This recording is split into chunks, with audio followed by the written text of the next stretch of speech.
Hello everyone, welcome to this event. It's a pleasure to be here and I'm looking forward to learn with the esteemed speakers and also with the audience when we have the discussion in the end. This is a topic that is very interesting to me and to the organization that I represent, IFC. So IFC is the private sector arm of the World Bank. And in Blue Finance, we do mostly loans and bonds in the private sector in emerging markets. But our holding organization, the World Bank, does a lot of work in blue carbon. And I'm looking forward to this session to learn more about this topic. So what is blue carbon? Blue carbon is the term coined to carbon dioxide that is stored in the world's coastal and marine ecosystems, such as mangroves, salt marshes, and seagrasses. Oceans are the largest heat sink on the planet, absorbing 90% of the excess heat caused by climate change and 23% of human-caused CO2 emissions. Yet, the sustainable financing that goes to blue projects is still a fraction, 0.5% of the sustainable finance market. And carbon credits could be an avenue to channel more financing to blue projects that are not only needed, but are crucial if we want to continue life on this planet. We need to restore the damage that was done, and we need to protect the natural ecosystems. And in this panel, we will have professors from universities, a consultant specialized in biodiversity, nature-based solutions, and also Cristina from a financial institution. And so they will be able to explain in more detail what is blue carbon from their perspective. And without further ado, I would just highlight the objectives of this session. So basically, with this session, we want to explain what is blue carbon, what are the blue carbon projects. We will also give some examples from Portugal in terms of regulation and how carbon credits for blue projects can evolve in the coming years. So these are some of the objectives of this event. And so I would now pass on the word to Professor Gonçalo Calado, who will explore blue carbon's value within the natural ocean capital. So, good evening, everyone. Thank you, Cristina and the other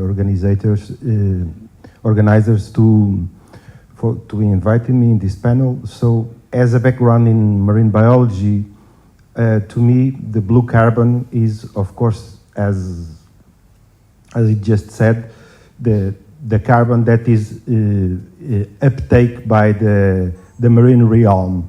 I mean, in the life part of this marine realm, not only those communities and those habitats that we know more, like the kelps or the salt marshes or the mangroves, but also with the phytoplankton or the bacteria. So all that carbon that it is taken from the hydrosphere and the atmosphere, that's the blue carbon. Why it is important, I let my colleagues with the economical part, but it is important because it's one of the best sources so far that we have to reduce the CO2 in the atmosphere and therefore in the ocean.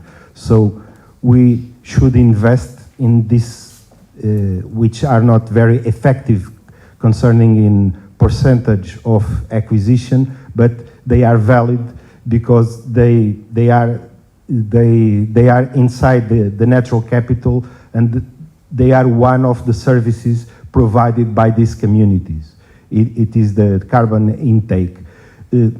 Some of these ecosystems, they also provide other ecological services to our communities, such as mangroves, that they defend the coastline from storms, for instance. And some of them, they are very difficult to do the accountability of the uptake of carbon. So I know that it's not only for strict economical reasons that we should defend and we should defend these carbon uptake procedures by restoring these ecosystems that they were degraded, especially by human activity. They also provide other good side effects, and that is, to me, very important when one comes to the perception of the community. That sometimes, how much does it cost a seaside view in an hotel? That is okay, because you know that will be there with no pollution for many, many years. But what if it wasn't like that? Would it have the same value, that price of one night in that hotel, for instance? So this is the message, and in the end it's all about perception.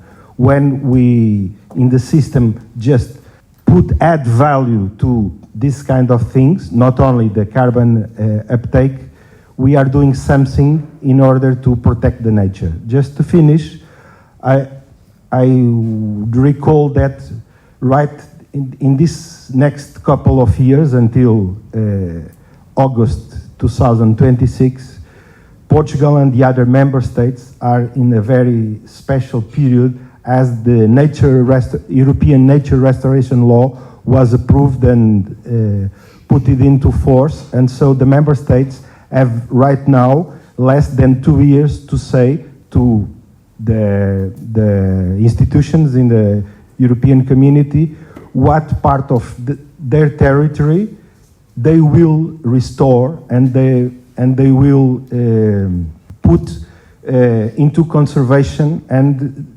restore the ecosystem services. And therefore it is an opportunity to put blue carbon on that, because it is divided. The coastal member states, they have to choose 20% of the marine territory and 20% of the terrestrial territory. And so, as it is mandatory, we are in the right time to discuss this and debate on what we want to do as a society concerning ecosystem restoration and therefore blue carbon. Thank you.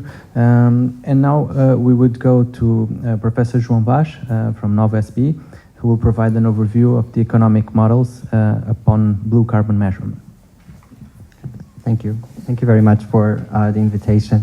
So today I thought I'd talk a little bit about a project that I'm involved in, a blue carbon initiative within the project that I'm involved in. It's called Agora, Atlantic Arctic Agora. It's a EU-funded project. It's very big. It has more than 30 partners. It spans 3 countries, Portugal, Ireland, and Norway.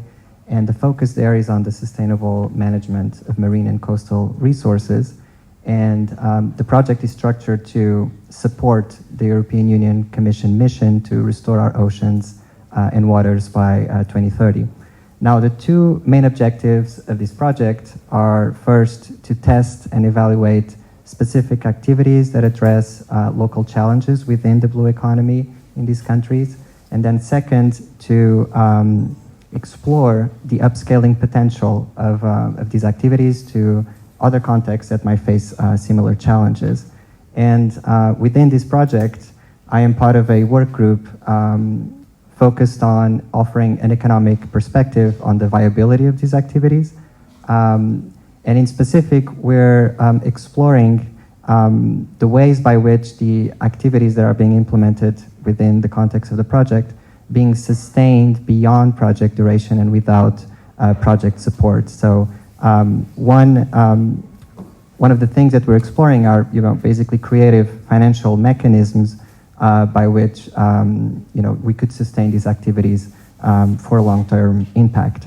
Now, there are many activities within the project, but the one that I wanted to focus on is the one specific to blue carbon, which is seagrass restoration in Rio de Aveiro, in the central region of Portugal.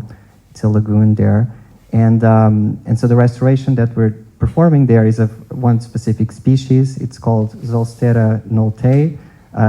The common name is dwarf eelgrass, so it's a grass-like plant that thrives in these intertidal areas like lagoons in Rio de Aveiro. And so the issue is that this species has declined considerably over the decades, due mostly to seaport infrastructure development and seaport operations. And so our team there is trying to restore at least some areas within the lagoon. And so the initial phase of the restoration has occurred this year in July and August. And so a team of scientists now is performing monitoring and measurement of the ecological success of this restoration. And so one key focus of these measurements, and so this brings us back to blue carbon now, is on the measurement of the carbon stocks and flows associated with the restored seagrasses. And so the idea there, oh, I forgot to mention, so we're not only measuring these carbon flows and stocks of seagrasses themselves, but also of the restored ones, but also those in other conditions, such as those that are already preserved and those that are degraded or fragmented. So the idea basically with the project is to link carbon stocks and flows to the conservation status of the seagrasses themselves. And so in the end, the goal is to perform a more accurate blue carbon accounting of these particular species. And now, I probably don't need to convince this audience that blue carbon accounting is important, and it is so for several reasons. I mean, blue carbon ecosystems, as mentioned previously, is one important carbon sink. It's been recognized by both the UN and the IPCC, the Intergovernmental Panel for Climate Change, as a very important carbon sink, and they encourage countries to include blue carbon assessments in their national climate mitigation plans, as well as in their national greenhouse gas emissions inventories. And so blue carbon accounting, more accurate, it becomes important not only for climate reporting, accurate climate reporting, but also for meeting international climate commitments as well, right? But there's also another important element to accurate blue carbon accounting, which is that of climate finance. And so this brings us to that other element of the project that I was telling you about, which is how do we sustain seagrass restoration, in this case, financially, right, beyond the project duration. And so one thing that more accurate blue carbon accounting can generate is, it can create more, it can create basically blue carbon products that ultimately might spark the interest of investors interested in carbon sequestration projects and blue carbon sequestration projects in particular, because it can help reduce some of the uncertainties related to the risks and returns associated with carbon sequestration opportunities. And the way by which blue carbon accounting can allow for that is through carbon credit markets, which you probably have heard of before as well. But the ones specific to blue carbon accounting are the voluntary ones, so not the compliance or the regulatory carbon markets like the EU emissions trading schemes, because those only consider carbon removals from engineered solutions or avoided emissions from industrial processes or waste-based management.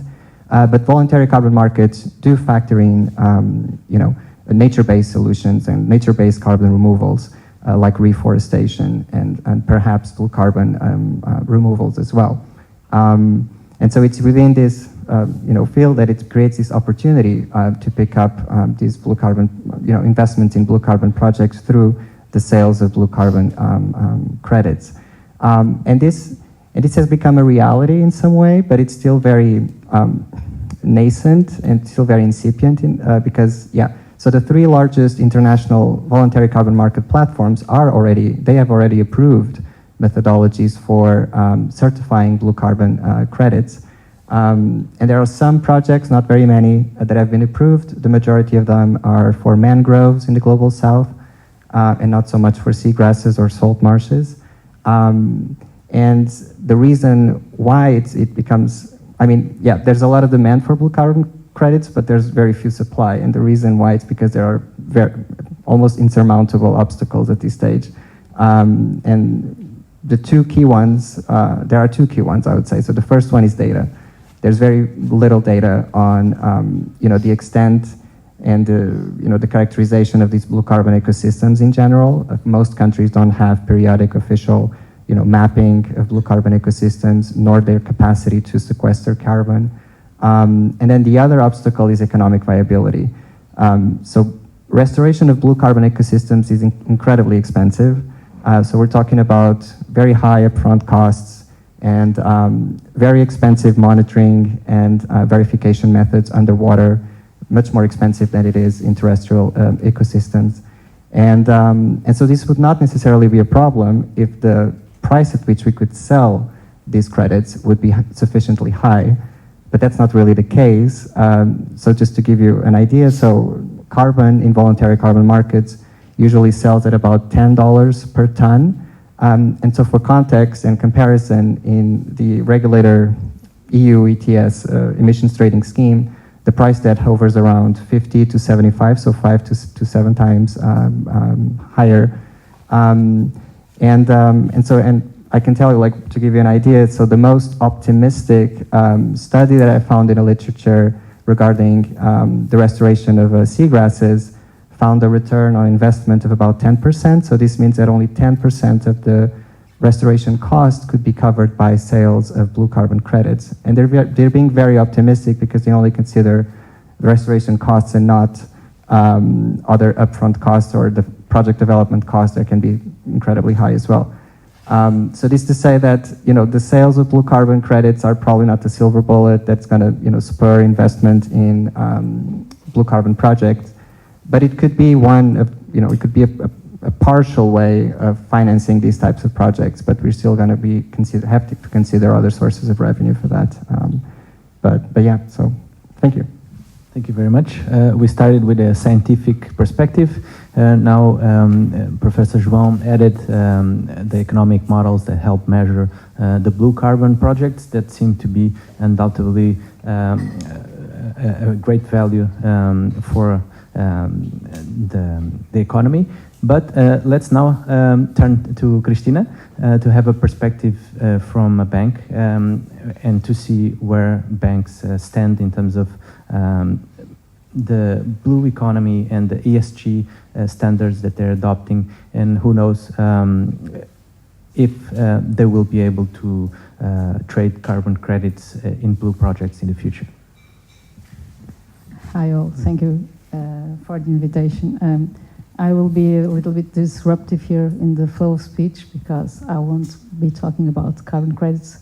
I will talk about the 0.5% of financing that is going to blue economy and from the sustainable finance. So one way to put blue economy on the map is to increase this percentage. And the other day I was talking with José. Santander launched a structured loan in Uruguay with a guarantee of IFC to finance Buquebusque, which is for building the world's largest electric ferry that will, it's in Uruguay, to connect Buenos Aires, Argentina, and Colônia del Sacramento, which is in Uruguay.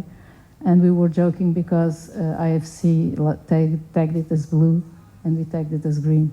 So blue is still in the green. So we have to put more importance in the part of the blue first, and then we will do all the way and we still don't have the green carbon credits voluntary market working. So it's a long shot. It will come, but I will talk about the other part first.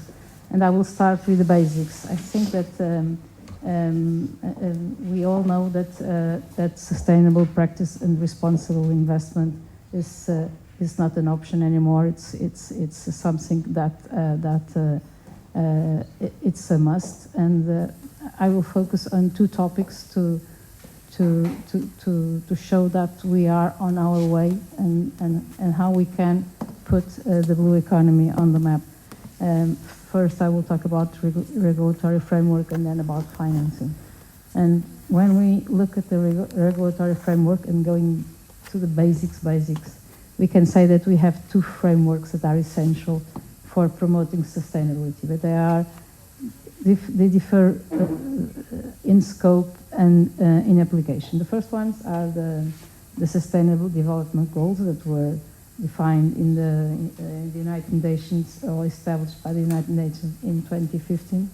They are 17, and they are global challenges. They are standardized targets and indicators, and they are, we can say that they are a universal call to actions for governments, for society, and for international organizations. And then we have another framework that are the ESG principles, which are quite different. What are the ESG principles are used by banks, companies, investors, and they are used to evaluate how a company is managing their impact on the E, environment, on the social responsibility, on the S, and on the governance practices on the G. So it's focused on business practices and on their financial impact, and they are different. They are metrics that they vary among sectors and they vary among industries. So we only can follow what we can measure. So ESG comes to so that we can measure what the companies are doing and how they are doing the transition and if they are doing the transition. And one of the beautiful things that the regulator has done when in the Paris Agreements is that to achieve a net zero goal, all the companies have to measure their emissions and their value chain emissions. So the scope 3, the famous scope 3, and this is the beauty of it. So if a company wants to go net zero, it has to look at their value chains. It has to look at upstream and downstream. And so when managing scope 3, and now that we have the new reporting regulation coming into force, the Corporate Sustainable Reporting Directive, CSRD, the companies have to go public and report their numbers. With banks in 2025, we'll have to report our green asset ratio. And it will be public, and we will say what percentage of our portfolio is financing the transition and what percentage is not. And this means that if we are talking this in the blue economy, this will impact the companies that are doing blue businesses, but also the value chain of the companies that are not doing blue business but are in the blue business. So the maritime transport, the fisheries, the coastal tourism, everything. So there will be a need for these companies to do to drive innovation, to do efficiencies, to define transition strategies, and they will need investment, they will need financing to do this transition. And this financing can be labeled green financing because blue is in the green, but can be labeled blue financing. So the path for doing the transition is already a reality. And this brings us then to financing. If we look to the second point, that's the part of financing, the 0.5% that José talked about. This transition will need investment. We can say a lot, the number, we can invent numbers, but it's a huge number of investment that has to be made. But it's also because companies want to be more profitable, they want to reduce costs, they know that they need to go to circular economy, they want to go to new markets, and being sustainable is the best way of doing this thing, so it's also a wise thing to do. But when we are addressing these challenges in blue economy and in green economy and social economy, one thing that we have for sure is mainly in blue economy, because of what we are saying, that most of them are not profitable, we need a coordination between governments, multinational banks, financial institutions, private sector stakeholders. They have to be coordinated because we have to adapt the financing to the risk of the projects. Not every project is financed the same way. A risky project is not financed by banks. A profitable project with a business plan that's very traceable can be financed by banks. So we have to look to all the stakeholders and to all the opportunities. For sure, policy and regulatory support is key to accelerate the implementation of policies that enable this ecosystem, and for creating a more stable investment ecosystem. But in emerging markets, we can think about blended financing, where we mix private, public, and philanthropic funding, and we can finance those infrastructural projects that are so important, and they are most of them related to blue financing, with recovery of ecosystems, marine ecosystems.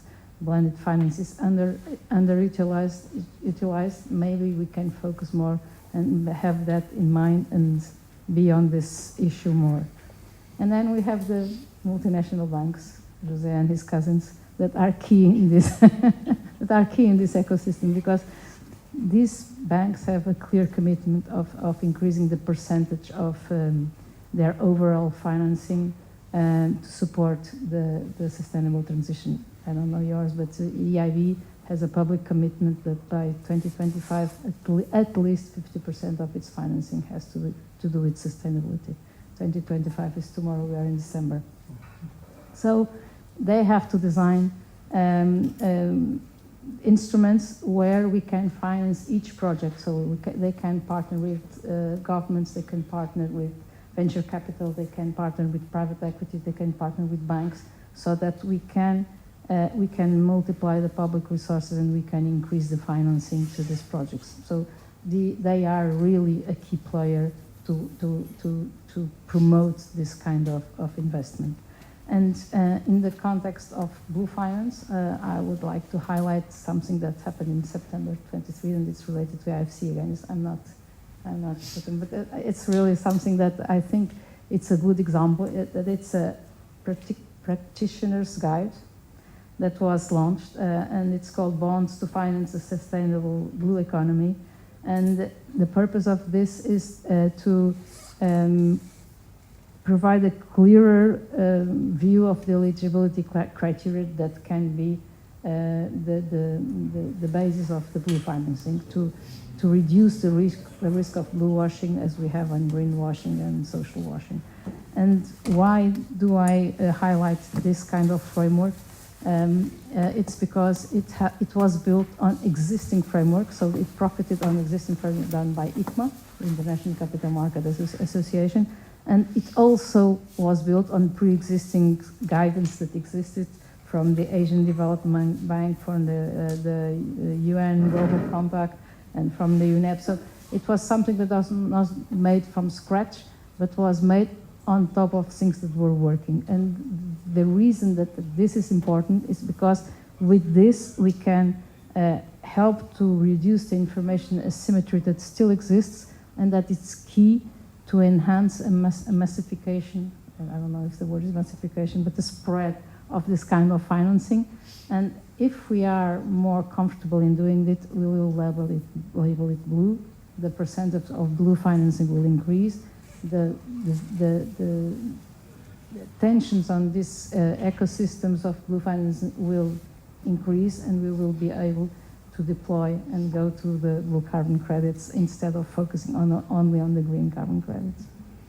Thank you. Thank you very much. And now we will have Nuno Gaspar de Oliveira to speak about nature-based solutions, which don't necessarily focus on the labels itself, but they focus on the nature-based solutions and how these solutions can have attractive returns in the long term. And so, without further ado, thank you so much. It's a great pleasure to be here with you. First things first, I have a problem discussing green carbon and blue carbon because I'm colorblind, so it all seemed the same to me. Also, I'm a very poor swimmer, so I tend to stay more on shore or near the coast where things happen. So basically, just to give you an idea, I'm an ecologist that somehow, some time ago, fell in love with economy and discovered that ecology and economy, it's like two sisters that really went along very well for such a long time. Then somewhere, maybe a Christmas dinner, things got odd. Maybe somebody flirted with the wrong person, and the sisters went away from each other and worked apart from each other. But now we are living in, as the Chinese say, we're living in very interesting times. And in these interesting times, what we find out is that we as humanity are being exposed to something that we never seen before. We were just chatting about it, that in the last 20,000 years, we never experienced an Earth with above 360 parts per million of carbon in the atmosphere. And now we have something like 430. So it's a new world, it's a different world. It's not the end of the world, but definitely it's the change of the world. And in this change, we need to understand that in order to keep ecology and economy going, we need to get the sisters together. And one way is look precisely at nature, on how nature works. Nature is in fact not a domain of ecology, nor a domain of economy, but of both. And if we think mostly of looking at nature from a capitalism point of view, what we need to do is we need to restore capital. Every time that we increase the amount of capital available for the economy has more options. If it has more options, it can surely be closer to making tough decisions, tough calls. And it's time for the tough decisions, for the difficult ones. If we close the window of opportunity and if we don't get the amount of capital available that we need, we won't be able to make those difficult calls. So we get populism. Then we get the easy calls, the easy decision, the easy politics, the speed up politics. So there's a huge relation, from my point of view, between restoring nature and restoring the economy and, by the way, restoring society. So things are totally binded. So in order to make these things work and make them relatable to everybody, I would like just to cite a few works that we've been developing. One of them was performed in almost 7 years ago. We worked with the Blue Flag Initiative. I don't know if you're familiar with. So basically, to have the Blue Flag standard, we need to comply with a series of requisites, with a series of indicators. And some of those indicators are quite difficult to achieve, mainly regarding ecological and environmental quality. So we just studied 5 different areas, coastal areas in Portugal, and tried to assess in 10 years how much money was spent investing on ecological and environmental restoration in order to get the Blue Flag and maintain the Blue Flag award, and what was the outcome, what was the possible outcome in terms of ecosystem services. So basically, we looked at 5 different areas and we looked at 5 different ecosystem services. We looked at storm surges protection, erosion, sports, namely surf, windsurf, and surf-related sports. Also worked with high conservation value habitats. And the 5th one was environmental education campaigns on the beaches, on the shore. And by compiling these 5 different case studies, we came to the conclusion that, let me just check my numbers, that in 10 years, something like 16 million euros were actually invested, were spent making an area more resistant to storm surges, providing environmental education campaigns, incentivizing and accelerating businesses, local businesses related to surf and sports-related activities, protection in a Natura 2000 area in the south of sensitive habitats and protected species, listed species, and also regarding the issue of erosion control. So in sum, and I'm just summarizing, in sum, 16 million euros were spent under the pretext of getting the Blue Flag and maintaining the Blue Flag. And when we were analyzing just one ecosystem services per case study, just one per case study, so we didn't make the the whole ecosystem valuation going on. We just looked at one ecosystem services, those 5 ecosystem services, one per area. So each area had one ecosystem services assessed. And we came to the conclusion that in very conservative estimates, we had at least a direct benefit of 40 million euros. That's a 2.5 return.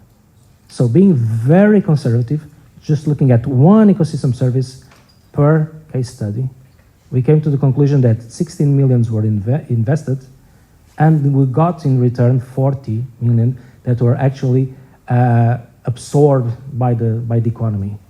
So we know that when we invest in nature, we get economic results. Another interesting aspect is it is difficult for most of us at this point to understand that the blue economy is here to say. Like Cristina said, we're talking about 0.4? 0.5. Well, let's call it 0.6. Okay? Yeah, so let's make it 0.6 so that everybody gets an extra today. It's Christmas, by the way. And so we're just looking at the idea that if we need investment in the blue economy, and again, I'll stay near the shore. My company, we were part of an initiative called the Blue Demo Network, provided by the Blue Bio Alliance. It's a very well-known alliance of different entities that want to promote and accelerate the blue economy. And in the Blue Demo Network, there was a public financing instrument that supported the Blue Demo Network, saying that, for example, if you wanted our services in terms of ecosystem services accounting, valuation, natural capital accounting, or providing a project for ecosystem restoration, the project could have been paid by a voucher used to finance the network. So, for example, if you wanted to work with us, you asked for a project, and part of that project would be paid off by the Blue Demo Network. You know how many requests and how many projects we have developed? It's a round number.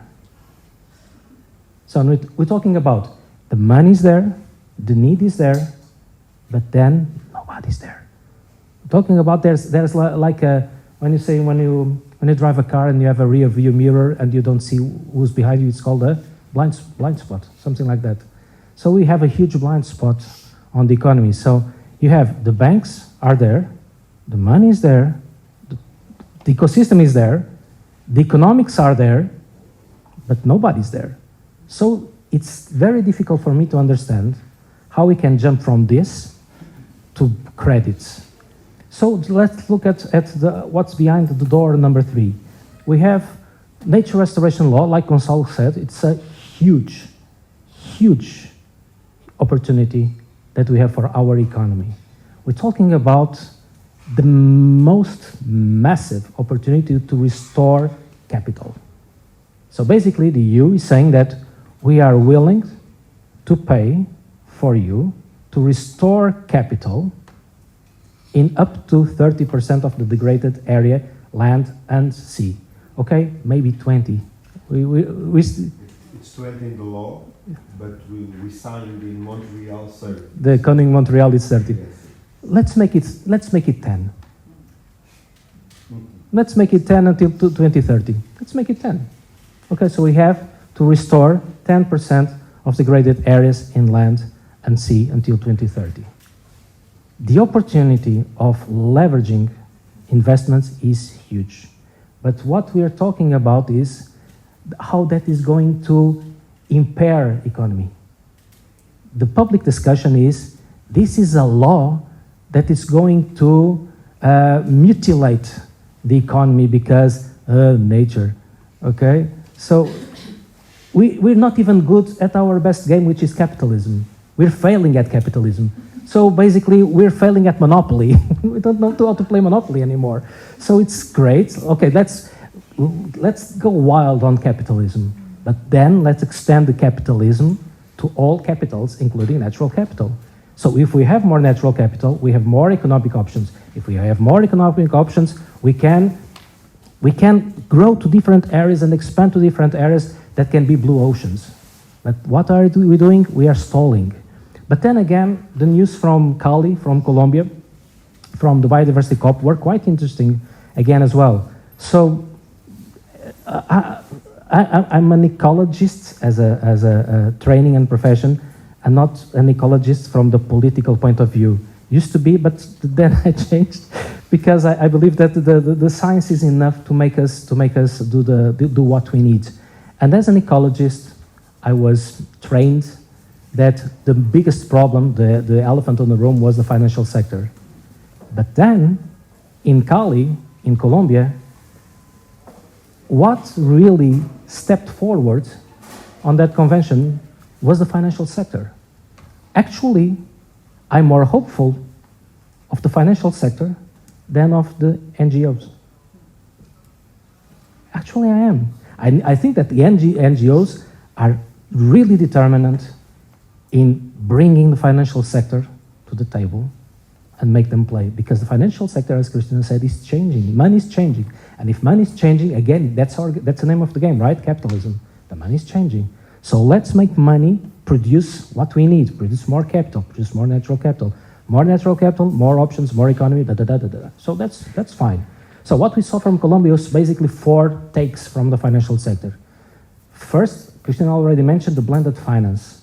There's a lot of opportunities in terms of mixing public and private investment in things that actually deliver public and private goods. When we're working in ecosystem services, we are delivering public goods and services. But we need to account for those public goods and services. Because if those public goods and services, they are assessed, evaluated as 0, we have a huge problem. By the way, you know how to evaluate ecosystem services? You want to learn how to do it in 5 seconds? I can show you how. So let's learn how to value ecosystem services. I'm going to be very fast on this one, so it's better for you to pace up. It's always bigger than 0. The value, it's always bigger than 0. It's never 0. It's always bigger than 0. So we have something that it's bigger than 0, but the economy says it's 0, then we have a problem. And we have an economy problem, and we have an ecology problem, and we have a society problem. So, step 1, blended finance, that's great. Step 2, another great initiative called the green bonds. Green bonds, blue-green bonds, purple bonds.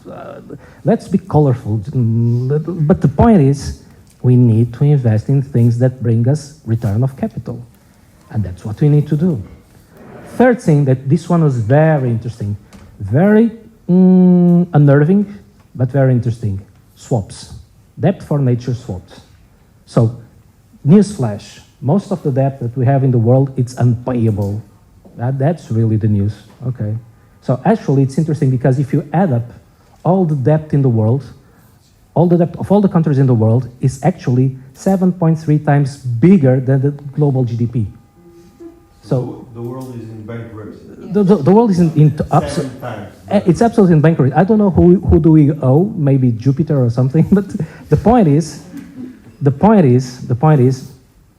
what? The point is this is there's no point on that. So debt can be a way for us to work with nature. So debt for nature, swaps of debt for nature would imply that, okay, I'm not going to collect your debt, but in exchange, you need to maintain, restore, make conservation on X square kilometers of wetlands, marshes, forests, deserts, whatever. Okay, let's give it a shot. Let's see how it works. We try different approaches. I'm not sure this is bulletproof, but let's see how it works. Let's see how it works. The fourth one is, let me check, which is the fourth. This is very interesting. This is very promising. Parametric insurance. So instead of making insurance policies being leveraged against the extent of the risk and the damage caused by the risk, and we should see case by case which ones are we going to pay if there's a problem, if there's an impact, we have parameters defining that if we overshoot these parameters with a hurricane, with a storm surge, with a fire, we will immediately pay for a regulator to fix the situation. So this is very promising. This is accelerating in 10 times the amount, the speed of the money being available for restoring disaster or for implementing disaster risk reduction.